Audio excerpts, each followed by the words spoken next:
All right, let's go back. Look, so slicing your food, okay? Easy stuff. Look, cucumber, okay? Anytime you want to make something easy, all right, look, you cut the end off, especially cucumber. You don't want to peel, okay? Top. It's a little, now, generally your countertop's going to be a lot higher, so it's a little bit easier. But, so look, fingers are cupped. Knife stays on the board. And depending on the size, just keep going. Quick, okay? You want to go and make cubes, just cut it down to half, and again in half. Okay? And now you can easily make smaller pieces. The smaller you cut it, so look, with Is this Guinness work? what? You sorry? You said you don't want to peel it. If you don't want to peel it, if you do, you're gonna push out on the sides, eating a little. Listen, bottom line is you're gonna lose a little bit of cucumber, but you want to square it off because you want to cook everything. You want to cook everything squared, right? Because when you make it the same size, okay, later on, so look, quick.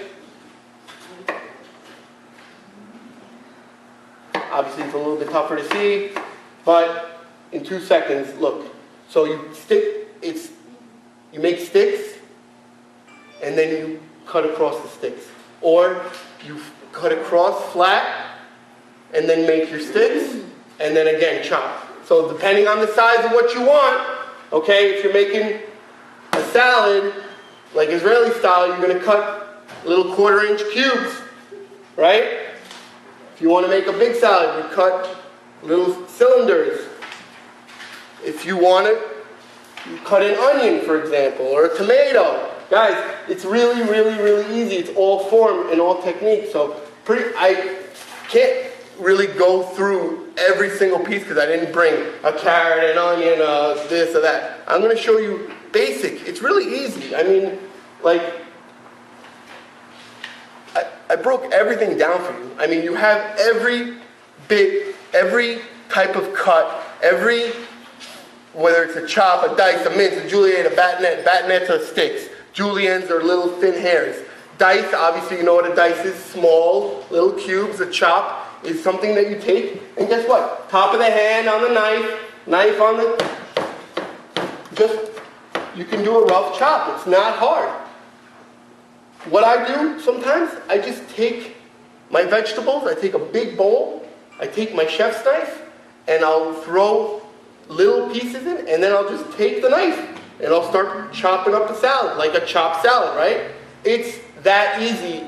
So when you say to me, I don't have time to make a salad literally is taking a tomato, cutting it in half, and now, pay attention, look. So the top of the tomato, right? I'm going to take my knife and I'm going to cut it right below on an angle. So when I split the tomato, only one side has the entire nut. This side is completely flat. With a paring knife, you can cut it out. You make a little triangle. I'm going to do this on the board so I don't fuck myself up again. A little teepee and pull it out. Super easy. Okay, you don't like the green thing in your soup? Tomato, fingers go on top or hand goes on top, okay? You take the knife and you run it across. Now you have 2 tomatoes. You line them up next to each other. Lines. And this is why the sharp knife is so important. Because a dull knife is going to get stuck and you're going to be like serrating it. That's why you just got to, it has to go through in one shot. If it doesn't, you have a better chance. How about this? You'll cut yourself way worse than I did with that than you will, because these are little cuts. The knife is sharp. If it was really bad, my finger would come off. Okay, that's how sharp this knife is. So look, you take it, you don't have to take the tomato and spin it around. You take the cutting board and you turn it. And again, you just lines straight to you. Straight to you. Little lines. Okay? Little lines. The smaller the cubes, the fine, obviously for whatever you want. I mean, little. Takes 2 seconds. So you cut the tomato in half. Again, cut it so you press down, come across. You have to slice it off. Everything never stack, right? Sometimes you'll see, for example, a cucumber. Let's say like this. Let's say I take the cucumber, and then I'll try to stack it across. You see now they start to slip. Very dangerous. And everybody does that. But if I was to just lay them in 2 rows like this and just come across, it's going to cut it in 2 seconds, and it's going to be a lot safer. So, really, the idea is to make it as quick and fast, and we want to leave the food out as short of a time as possible. So when we're making salad, it shouldn't take 20 minutes. It should take 5-10 minutes. Look, I want a pepper. I cut around it, right? Use your paring knife. Come around, right? Come back to your chef's knife. Flat on the table, hand flat. Or if you're doing a hand flat, you're chopping, right, for a rough chop. Or if you want it more fine, you're going to go down. Push them down. Or down on the knife and back in. Down on the knife, back in. And then look, I have this, I turn it on its side. I don't try to cut it like this. It's not going to happen. I turn it on its side. And now the same size sticks. And now I have perfect batanes of peppers, right? Perfect, same size, every single one. And if you want to make it little chop, again, going across, lay them out, so you can see everything, and then down on the knife, down on the knife, down on the knife, down on the, all the way down. Just keep pushing the vegetables down and come across. So the knife stays on the same line. It's like a processor, and you're just pushing the cucumber or the pepper or whatever it is just through, okay? The only 2 things you really can't do that with are like onions, garlic, and shallots, and I'm going to show you how to cut an onion in 3.5 seconds, okay? So, does everyone have a pretty good idea now of how to chop really fine and mince and dice and the technique to do it? So you cut it in half, one flat surface down, cut it in half, flat surface always goes down. Make it easy on yourself, okay? The dreaded onion. The dreaded onion. I brought a red onion because I don't want to spend $1.99 on one onion. Okay? Very, very easy. Pretty much the easiest vegetable to cut. And I'm going to show you right now. So, there's got the stem side, the root side, and the end. We're going to cut the end off. First thing. Not a lot, just a little. Now, let's say we want to slice it into an omelet. Or let's say we're making burgers. Half the onion, same thing. Down, down, down, okay? We don't want that. We want it for a salad, really, really fine, because we don't want to taste the flavor of the onions. Okay? Very, very simple. So, the side that is knotted, you take, hand flat, again, on the top of the onion, come across the bottom, right till you feel the stem. Don't go all the way through. Then again, right before the top, don't go all the way. So now you have an onion that's got one slice going across the middle and one slice going across the top third. Now we are going to what's called braid the onion. What does that mean? We're going to take the point of the knife and we're going to stick it into the onion and pull back. And stick it into the onion and pull back. And stick and pull, stick and pull. So now, the onion, if I was to push it away, you see all the braids? Right? Now, how small do you want the chop? You want it very fine? You want it you decide. You look at the knife and the distance that you're cutting. So let's say I want to cut an inch off. Guess what? I would look where the knife is, and then I would point down and go through it. And now I have very finely chopped onion. Okay? So, does everyone understand how to chop an onion? Yeah. So, you see how easy it is to actually chop a tomato and how it is to chop an onion? It takes 1 minute. It's just cutting it in half, layering it, and coming across. And that's why the knife has to be sharp. Does everyone realize how simple it makes it when the knife is sharp? Now, same thing, potato. It's hard. Top of the knife into the cutting board, okay? I don't want to cut my fingers. I grab behind the knife and I push down. Done. 2 seconds. No effort. When you have a good blade, it takes no effort. And that's why when I was fucking around with the knife, and that's why it got cut. Not because it's dangerous because it's a sharp knife. It's dangerous because I was fucking around with it. But you see, literally, it's gonna save you. I mean, look at this. This is a potato, girls. Roman. This is right. Potato's pretty hard to cut, right? It's cutting right through it like butter. Okay? And the same thing, if I wanted to cut, I'm not doing that.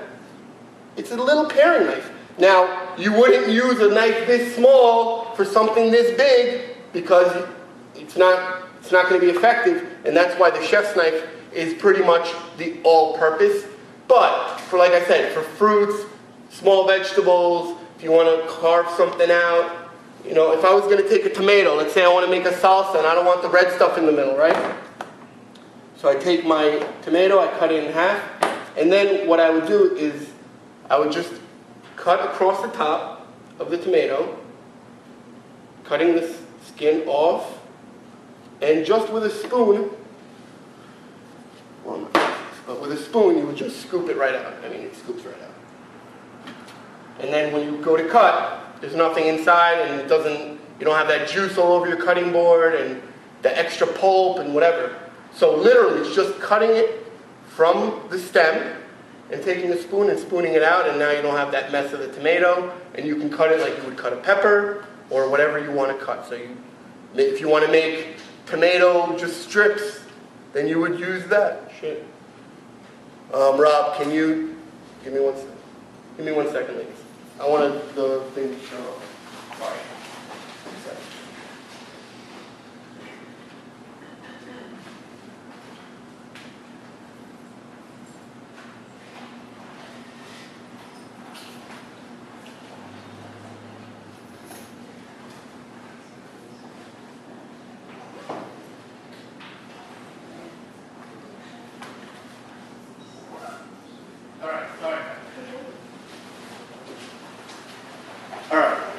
So, we talked about getting the food ready for prep. We talked about prepping the food, okay? And now we're going to talk a little bit about how to put it all together, okay? So, flavor profiles, okay? Flavor profiles are very, very, very important when it comes to cooking because you have to understand you can't just throw a bunch of stuff together and hope that it's going to taste good. You have to understand what the profile is. Okay, you wouldn't wear red shoes with a green dress. Or if you would, it would look pretty weird. Or maybe during Christmas, but most of us are Jews anyway. Just kidding. Not offending anyone. All right, Viola, relax. It's not Where this will be... on your book, on your paper. I don't really have it laid out like that. It's not.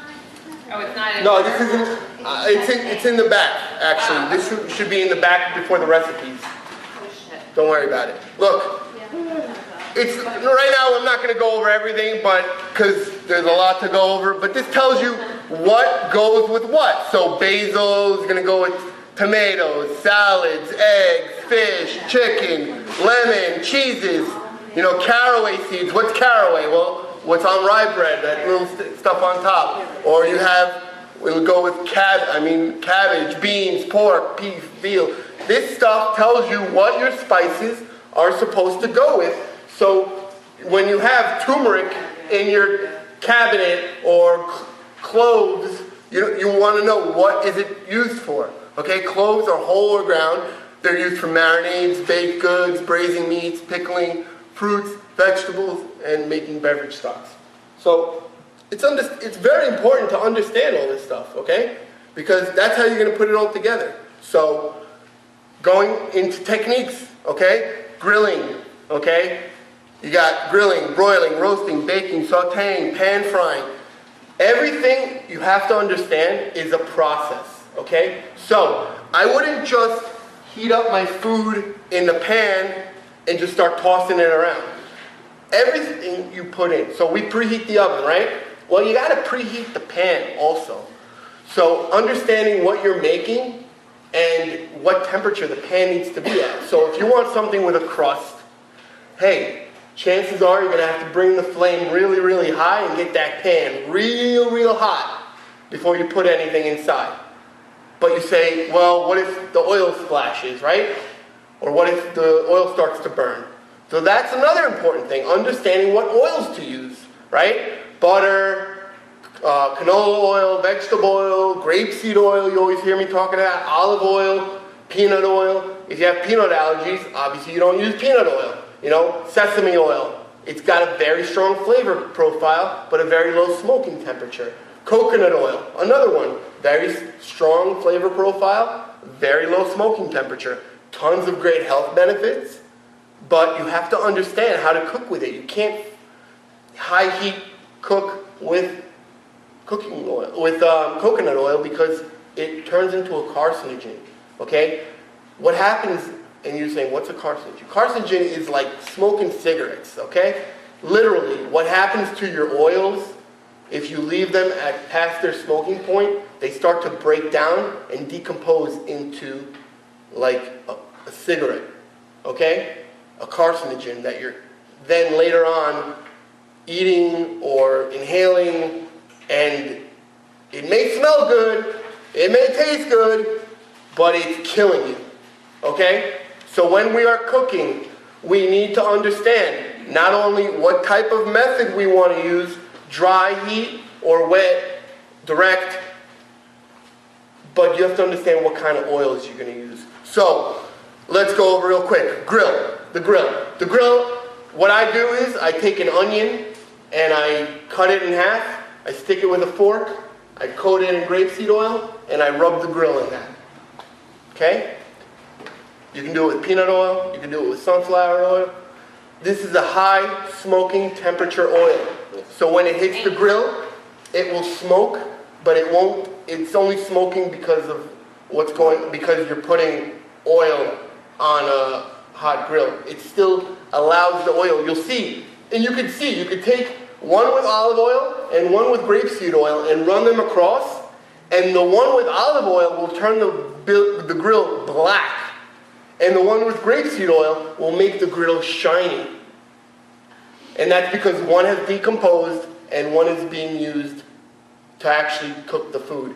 So that's a major role when you're cooking, whether it's grilling, broiling, sauteing, anything with a high heat, okay? You want to make sure you got your peanut, your grapeseed, or, I mean, you can use canola oil, but ladies, what vegetable is canola? Does anyone know? Because I don't. It's not. It's made up. Okay, like half the other things in the supermarket. So, understanding, hey, we generally don't fry, so I didn't even put it up there, but steaming, poaching, braising, simmering, boiling, these, I guarantee you are not using these cooking methods like you should be, because these actually are one of our favorite methods in my house to make everything. So, if you've ever made steamed asparagus, guess what? You can steam asparagus in white wine, and it's going to pick up the flavor profile of the white wine, but not all those calories. So, understanding that poaching, what is poaching? Poaching means you're submerging in a liquid, but it's not, you can do a full poach or a half poach. It's not like a boil, where you're bringing the water up to a high boil and it's rolling. It's a low, almost like a simmer, but you're still allowing the water to bubble. It's not a rolling boil. There's a big difference. You have to understand the difference between simmering, poaching, and boiling. As the heat increases, it goes towards a boil. Poaching is, and it'll explain everything to you in your pamphlet. It's submerged in a medium to high heat for a short amount of time. So 8 to 12 to 14 minutes. What can you poach? Eggs, vegetables, fish, things that generally cook faster. You wouldn't poach a piece of chicken unless you were going to do it in really high heat and in fat, and then it's called confit. It's a different style of cooking. So really, it would be fish, vegetables, and eggs and other types of small, quick cooking proteins. What we're going to go over now is the ingredients, okay? All the recipes that I put out, pretty much, ladies, are basic and some of my favorites. Now, you have to realize that I can give you recipes from here till the rest of your life. That is not as important as everything we just covered. Because if I give you a recipe and you don't know how to use it, what good is the recipe, right? So I gave you like 10 to 15 recipes that are really, really, really, really easy. They're pretty much like recipes for dummies. And then as you get more comfortable, no, I mean, hey, listen. Okay. It's not for, don't take it so personally. I broke it down into the most basic layout, so it's real simple to use. You don't have to go through a whole list of ingredients. It's quick, simple ingredients, nothing more than 5 or 6 ingredients, and quick cooking methods. So we start at the breakfast from omelets, and hey, now you see how much easier it is to make an omelet? If you have the proper techniques to cut the vegetables, it'll take you no time. You can literally, because prep is everything, you can prep your vegetables in 5 minutes. You put everything in a little bowl, and you start to omelet away. It's that simple. You take some eggs and break them into a big bowl. It's that simple. If you have a good knife and you chop everything and prep everything like it should be, like you see on all those cooking shows, right? They just grab a little tin and throw it in. It's that simple. Yeah, they have someone cutting it for them, but that's because they have a half-an-hour window to get out all that information. So you have to realize, hey, you can take 2 or 3 vegetables, and now you have not just a salad for lunch, but you have your omelets. And any vegetable omelet, or actually any omelet that I put on here, you can make into the little muffins that I've spoken to most of you about, and I put the ingredients for that in the end. So if you decide that you don't like an omelet and you want it on the go, at the end of all the omelets, it says all omelets can be substituted to egg muffins. Take recipe, change to 12 eggs, 1/4 cup of milk, preheat oven for 350 degrees, and bake 25 to 28 minutes. That's how easy it is.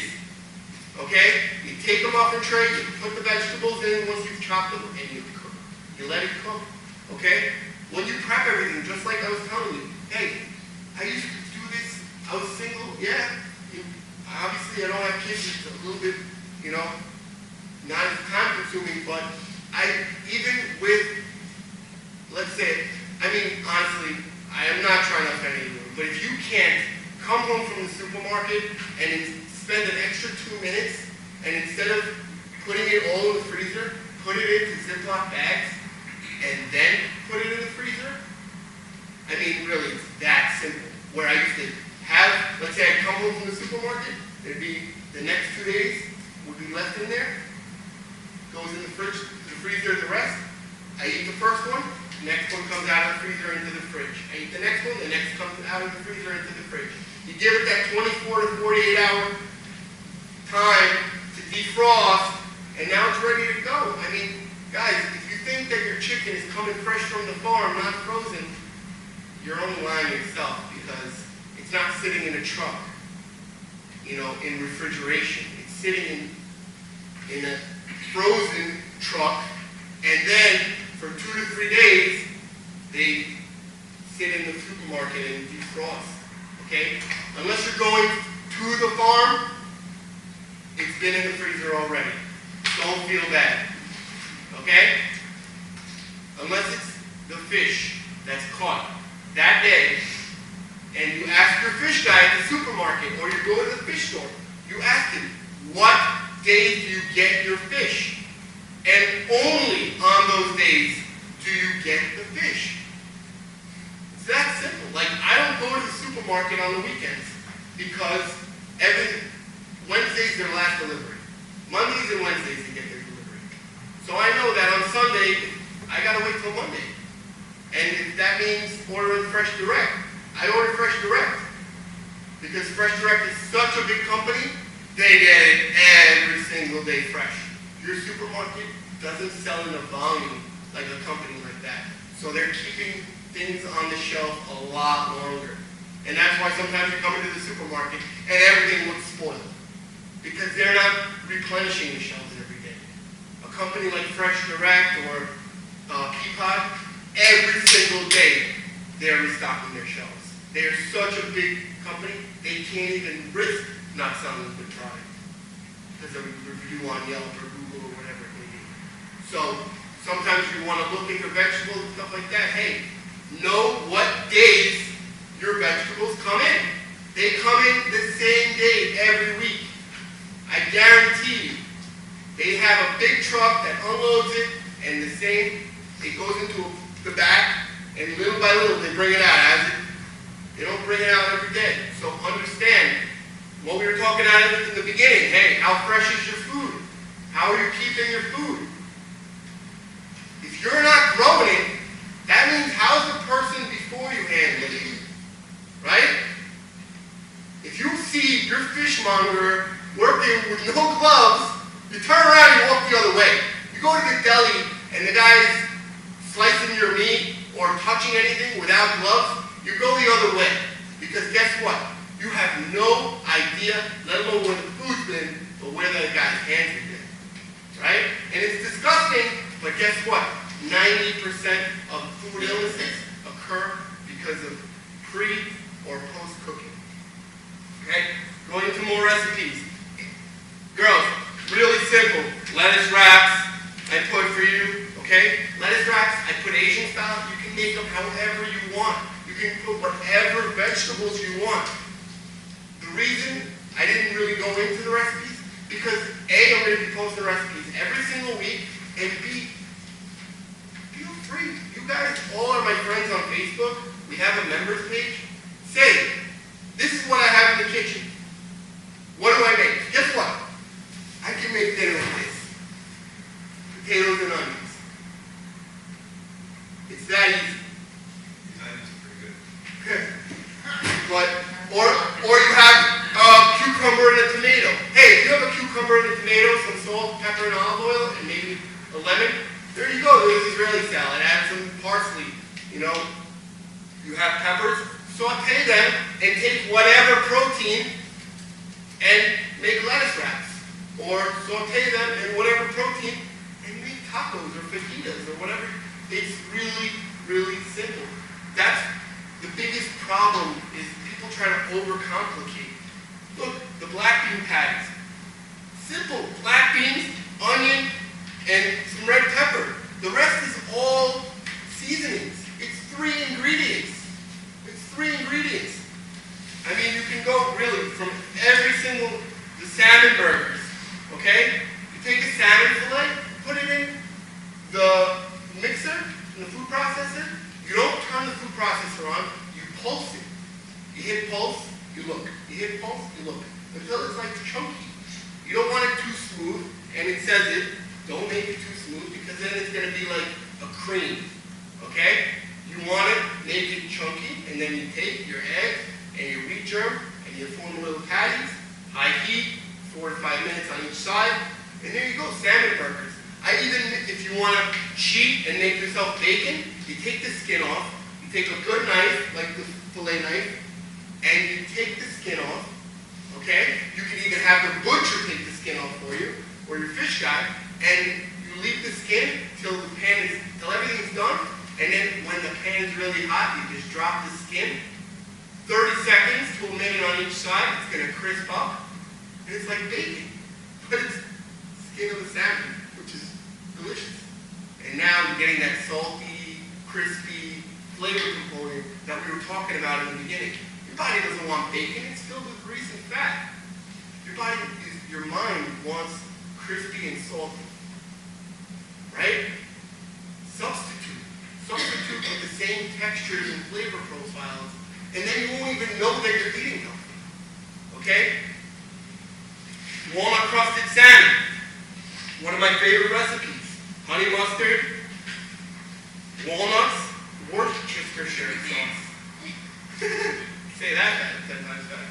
No, guys, literally, it takes maybe 90 seconds to put all that stuff in the blender and mix it up. You take the salmon, you coat it. Mustard's got a ton of flavor.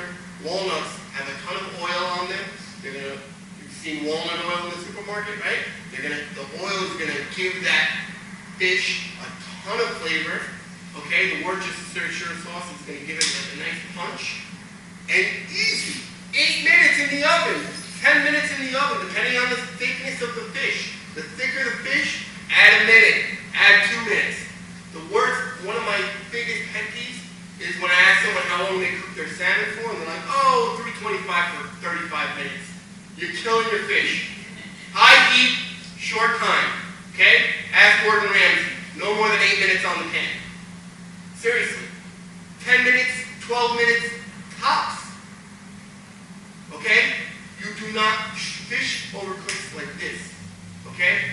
So, it's not, you can't check the temperature, it'll break apart. You have to understand, the second it turns to color, right? And what does that turn to color? Which means like meat turns brown, chicken turns gold. The second the fish turns to color, it's done. That's it. It cooks. Fish has a lot of holes in the meat. Unlike chicken or beef, that it's a tough texture and you can press down on it. What happens if you press down on a piece of fish? It crumbles, right? Because there's little pockets all throughout the meat of the fish.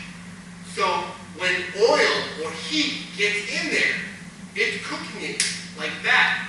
Same thing with a potato. If you take a potato and stick it in the oven, what are you supposed to do first? Anyone know? Plug holes in it. Why? So to let the steam out. Wrong. To cook it. There's no steam. There's only steam if you put water and condensation inside the potato. So yeah, people think to let the steam out. No, it's to cook the potato. Otherwise, that big, beautiful shell is going to make it like an extra 20, 30 minutes cook time because it's got to penetrate that skin first, right? So if you were to, let's say, none of us are slow braising a pork anytime soon, but if you were going to slow braise a pork, it's got the skin on it, you'd have to poke holes in the skin. Otherwise, it'll take days for it to cook. Okay? Same thing, chicken, right?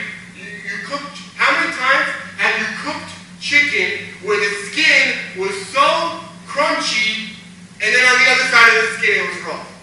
Does that ever happen to anyone? Where you cook it and you think it's done, and then all of a sudden you open it up and it's still raw. And if it hasn't, good, thank God. But guess what? It happens to a lot of people because, especially with chicken thighs or fatty pieces of meat, the cooking time is very long. It takes a long time for the heat to get in there and to cook and break everything down. So when we're cooking fish, really quick, no matter what, salmon, tilapia, which we don't really want to eat, or, whatever it is, you're frying the fish, which, look, guys, frying is not the worst thing in the world. They obviously go into McDonald's, and when their oil is sitting there all day, it's not the best type of oil. But the same thing, if you want to cook or not, and I'm not talking like deep fat frying, I'm talking about pan frying, okay? We're never deep fat frying. But if you want to pan fry something, it's not the end of the world. It's, if you're using grapeseed oil, which is healthy, and you're using healthy ingredients, then because it's not sitting in the oil for a long time, you're making sure that oil is hot. The second it touches the oil, it should start to crisp up. You should hear that. If you don't, the oil is not hot enough, and now your food is going to be oily. So, do we want to always fry? Absolutely not. Can we? Yeah, if we do it the right way. So if you're in a rush and you want to cook something really fast, like a piece of chicken, and you don't want it to sit in the oven for 35 minutes, you can pan fry it. It'll take 6-7 minutes per side, and it'll be done. But you got to make sure the oil is at a right temperature. You got to make sure that when you put the chicken down, you put it down and away. You never lay it down towards you, because then oil is going to splash out in towards you. Always down and away. So, frying, sauteing, whatever it is, make sure it's hot. If you're boiling, make sure that water is boiling over. When we cook pasta, anything, you have to understand, the second you put something in the pan or the pot, the temperature is automatically going to come down, because you are putting something that is colder into a hotter area. Like, you wouldn't put hot food in the fridge because it'll make everything hot. Same thing, if you put cold food on a hot pan, it's going to bring the temperature of the pan down. So when you cook, you don't want to overcrowd, right? Because now, and especially, right, we have kids and we want to get it done. Hey, if you are taking 4, 5, 6, 7 pieces of chicken and putting them all on the pan so it can cook faster, guess what it's actually doing? It's taking a lot longer, because now the pan's got to come back to heat, and it's got to actually distribute that heat to all the food. So, understand, don't crowd the plate, make sure it's hot, make sure it's staying hot when we're done cooking it, right? So, constantly, almost like babysitting. If you babysit, it's going to happen quick. If you start to put things all over the place and you're not prepped, it's going to be a long process, and it's going to be a burden, and you're not going to want to do it. But if you learn how to chop your vegetables and on what days you should be shopping, then you're going to see all of a sudden little things like this, the understanding on how long, because also when you have a ton of food out there, you get a little ADD and you start to go from one thing to the next without actually finishing anything. And now it's out there even longer, right? Going back to temperature. It's very important to, when you're cutting, when you're cooking, when you're doing whatever, do it efficient so you can move to the next thing and take whatever it is that you've done and eliminate it out of your face. Because it's going to either take up counter space or it's going to distract you from what you're doing, right? We don't do push presses paired with lunges and burpees. It's too much. It's way too much, right? You can maybe do clean with a push press because it's the right order. So I wouldn't, like if I'm cutting my vegetables, should I be cooking off my meats? Probably not, right? I should be taking care of whatever cutting or whatever prep marinating first. Everything's back in the fridge. Take what you need out, cook it, put it to the side in containers, and move on to the next thing. I guarantee you, you try one of these recipes once a week, and then start adding a recipe every week. Before you know it, you're going to be cooking for the entire week in 20 minutes. Guys, I get out of here sometimes at 8:30, and I get home at 9 o'clock, and we're done with dinner by 9:30. Okay? And that's full 2 veggies, a protein, and sometimes a salad. And that's while Tommy's in the fucking shower and I'm doing everything. So guess what? It's not fun.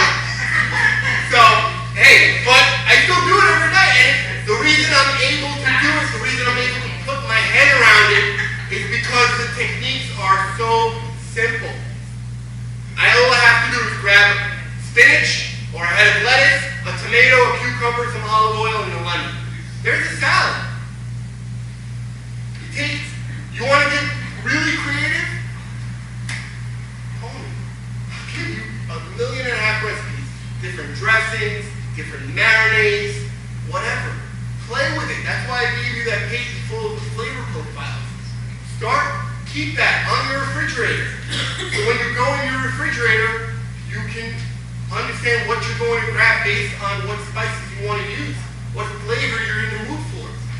It's going to make everything, it's going to make that stress of what's for dinner a whole lot less. Anyone have any questions? Yes, Nancy. I have 2 questions. Number 1, what typically you should out of the freezer? You have to defrost it in the fridge? Okay, so there's really only 3 ways to defrost things out of the freezer. One is the microwave. You're like, what? Yes, ew. But and a lot of restaurants that you've eaten at that you pay big $1 for, they do it. You can take it out and defrost it in the microwave only on the same temperature gauge as you're going to cook it. So you bring it to temperature and then cook it. You can't leave it in the microwave to defrost and then put it back in the fridge. No, but how do you know how long to microwave it before it starts cooking? Generally, your microwave is going to have a defrost thing. Otherwise, you have to bring the power down to 20 or 30% and let it cook for 3 to 4 minutes. Because if you bring it to a high heat, it's gonna cook it out. Because I was always told don't leave it out. Okay, so you don't leave it out. If you put it in the fridge, it takes too long. Wrong. That's why. What's too long? If I take it out at 7 o'clock in the morning, at 7 o'clock at night, or 6 o'clock at night, it's still frozen. And that's why we take it out the day before. So you have to That's, remember what I said, I used to come home to the supermarket 2 days and then every other day. Okay. And then the third way would be under cold running water. Yeah, but it's too long. Okay, so my other question is, what if you cook at night? When can you put it away? If it's too boiling hot? So, okay, so I'll answer your question right there. You can either do 2 things. You can take a pot, all right, and fill it up with ice and water, cover your food and submerge it into the pot with ice, and now it's going to bring the temperature rapidly down, quick. That's what, so like stocks. In a restaurant, we make stocks that are like this big. And guess what? 2 or 3 guys have to now individually dump those into containers that are like this big, quarts. So we're taking a pot this big and breaking it down into quarts. Why? Because that's how it's going to cool quicker. If you put a big pot of hot food, it's going to cool on the outside, and the inside could take days to cool. Yes? I just want a trick in other words. I'm not even having it. It is very good for you. It's absolutely. And so is grapeseed oil, and so is olive oil. It's understanding how to use it. So when I say, hey, cook with coconut oil, that means cook with coconut oil, but you don't bring it past a medium-high heat. You let, once the oil starts to break down in the pan, that's it. You know, because it comes hard, right? You put it in the pan, it starts to break down.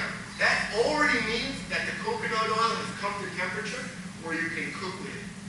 So the second you see the oil starting to break down, like you ever put oil in the pan and it starts to like spread and bubble, that's ready to go. It's primed and ready to go. It's waiting for the food.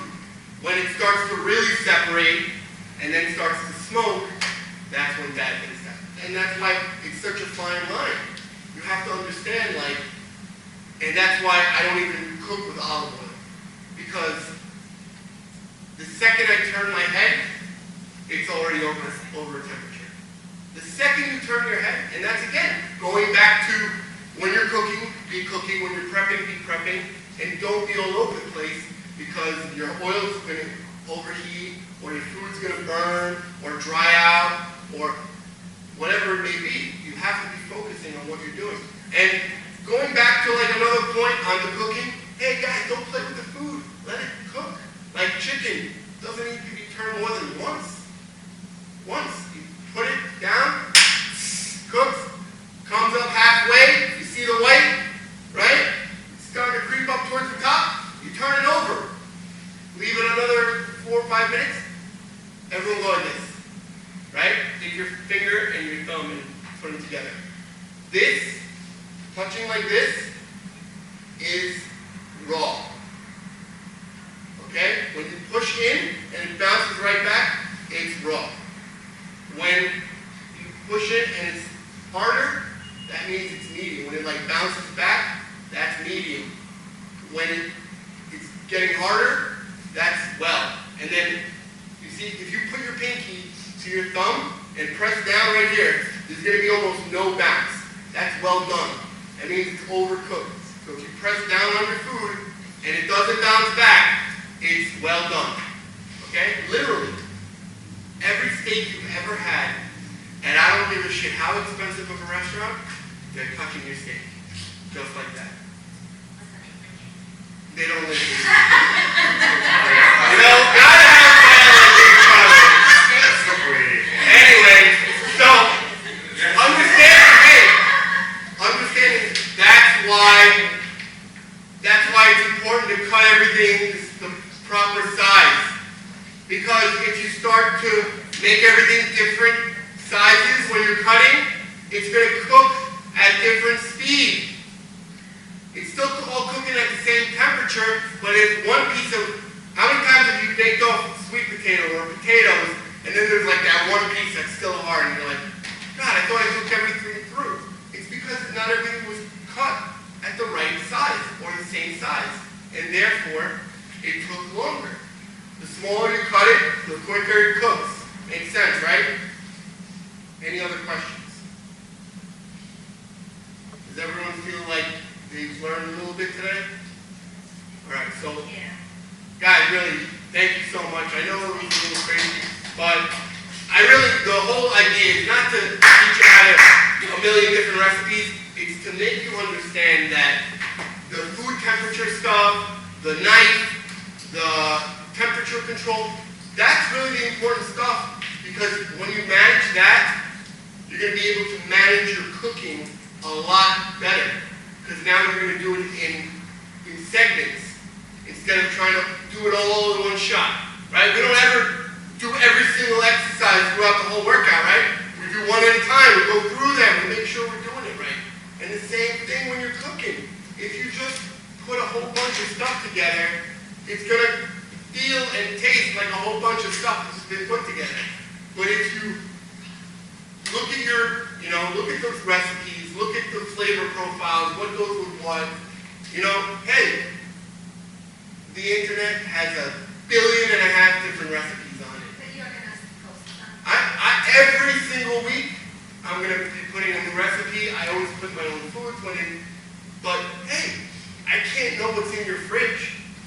Send me a message. Say, Amir, I have this, this, and this. In 2.5 minutes, I can give you real quick dinner.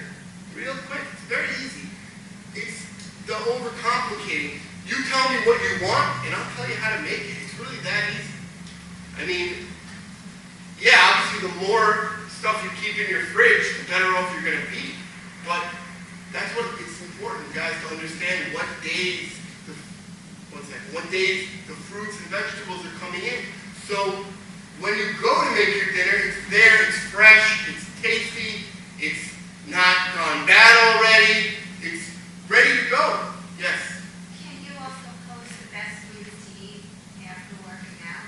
I mean, so the best that's a whole nother seminar on post-workout nutrition. Other than that sheet that you gave of the Christopher. Yeah, no. I can't do a nutrition seminar if you don't even know how to cook. So really, this was most important because it's like, hey, if you now have the knife and you understand if I say boil or saute or whatever, you know what I'm talking about. That's really the point of this, guys. Because again, you don't need. Listen, I I know it's convenient and you trust me and it's great and I'm more than happy to give you the recipes, but there are millions upon millions of awesome, delicious recipes out there. Don't limit yourself to just what I can tell you. Look it up. You're going to see there's 1.5 million different choices that you're going to find something that's convenient. And hey, just because it's a recipe doesn't mean you have to follow it to the T. With baking, yes. With cooking, not so much. Time in the oven, temperature, that stuff you got to follow. You can't, you wouldn't do an overhead press with a jump, right? You keep your feet on the ground. So the same thing. If it says saute, you don't boil it. You saute it or you grill it. There's different, in the packet it explains. Guys, I can't sit and go over dry cooking methods and wet cooking methods, but it's all in there for you to go over. And then you say, well, what is this? Then I can answer it because now at least you're understanding what I'm talking about as opposed to in one ear and out the other because it's too much information to process. So, recipes, feel free to ask, but really it's so simple. It's really understanding what prep do you want to do. Do you want to saute? Do you want to bake? Do you want to roast? Do you want to boil? Do you want to poach? And then choosing protein and the vegetables. You're going to see before you know it, you start using a new technique every other week, you're going to, guys, to train to be a chef is just like being good at fitness. You just got to keep doing it. No one's asking you to be a professional chef, but if you want to put a good, clean meal together, you got to learn the basic stuff. Otherwise, you're never going to do it. So, again, thank you. I didn't need to waste too much time. Have a good night, guys.